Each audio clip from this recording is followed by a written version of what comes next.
ce qu'on voit aujourd'hui, c'est qu'on est très loin des proclamations de foi que nous avons entendues en septembre 2021 sur la rigueur, la gestion transparente, toutes les règles éthiques qui s'imposent aux gouvernants et le fait que c'est un gouvernement de transition et soi-disant de refondation.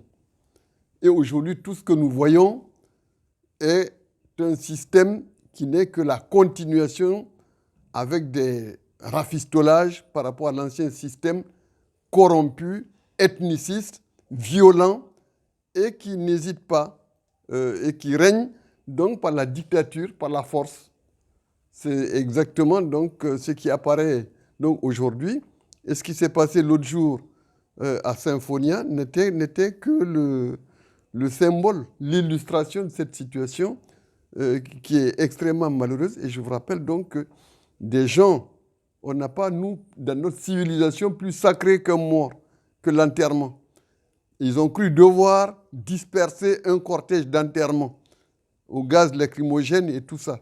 Et donc, ça veut dire que plus on avance, moins il y a de changements, moins le CNRD jette le masque pour montrer qu'il est là par la force et qu'il a son agenda, qu'il va dérouler tout seul et qu'il n'a pas besoin de la souveraineté du peuple et que donc tous ces engagements n'engagent que ceux qui y croient, mais ça ne l'engage pas.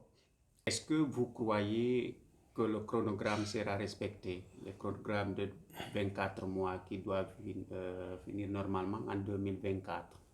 Mais tous les éléments objectifs, les faits qu'on a en main montrent que c'est le chronogramme, c'était juste un gadget qui a été servi à la CEDEAO pour empêcher qu'il y ait des sanctions. Nous l'avons dit, on ne s'était pas privé de le dire à l'époque. Ils sont à l'école, ces braves gens sont à l'école de leurs homologues du Tchad, du Burkina et du Mali, et qui sont spécialistes dans ce genre d'exercice, de donner des délais qu'on leur demande, et puis de ne rien faire, et puis à l'approche, ils vont dire, mais vous-même, vous constatez que le délai n'est pas tenable. Je vous rappelle qu'on est en train de voter dans le fameux CNT, qui n'est là d'ailleurs que pour voter des crédits. Ils ont dit qu'ils ont un budget jusqu'en 2026. Et ça veut dire que ça veut dire. Et sur le terrain, on ne voit absolument rien qui montre qu'on avance vers un pouvoir démocratique, constitutionnel, issu de la souveraineté du peuple. Oui, le budget de la transition, ils ont dit que c'est 6 000 milliards de francs guinéens. Donc, aux dernières nouvelles, ils ont mobilisé 100 milliards. Vous, quelle est votre lecture par rapport à ça? Et pour être plus complet, dans ce montant, il y a ce que les institutions internationales, notamment la CEDEAO, doivent mobiliser. Mais il se trouve que jusqu'à présent, selon les autorités de Conakry, les institutions internationales n'ont pas respecté leur engagement. Mais ça montre un petit peu la contradiction du CNRD. Des gens qui se tapent la poitrine comme des souverainistes et qui disent que non, c'est l'étranger qui n'a pas fait son travail pour que le peuple de Guinée puisse avoir des institutions démocratiques. L'obligation, c'est au gouvernement guinéen. Nous l'avons dit. On réclame une rançon pour restituer le pouvoir aux civils, mais on ne dit pas à qui s'adresse cette demande. Qui doit payer cette rançon? Qui voulez-vous payer? Aujourd'hui, il y a une crise économique, financière mondiale aujourd'hui. Aucun autre État n'a aujourd'hui l'obligation de s'occuper de la Guinée. Nous sommes indépendants depuis 65 ans. Ce n'est pas compréhensible. Et en plus, je vous dis, la cacophonie gouvernementale sur les montants disponibles, tantôt c'est 40 millions de dollars, tantôt c'est 100 millions de dollars, ça ne nous a pas échappé non plus.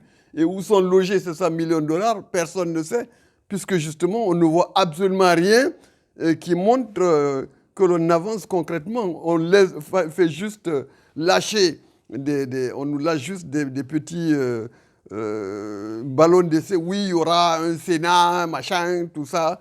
Comme si la Guinée, ce qui manque à la Guinée, c'est de nouveaux bouffeurs. Est-ce que c'est ce qui manque à la Guinée? Est-ce que c'est ce qui manque le plus à la Guinée?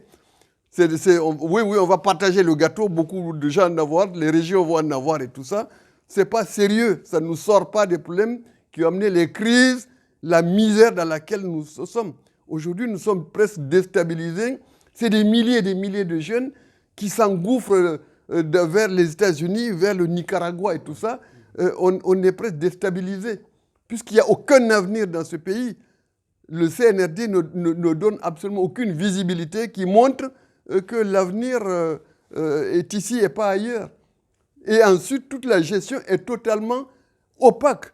Les scandales se suivent exactement comme à l'époque précédente. On ne parle que de milliards de marchés de gré à gré.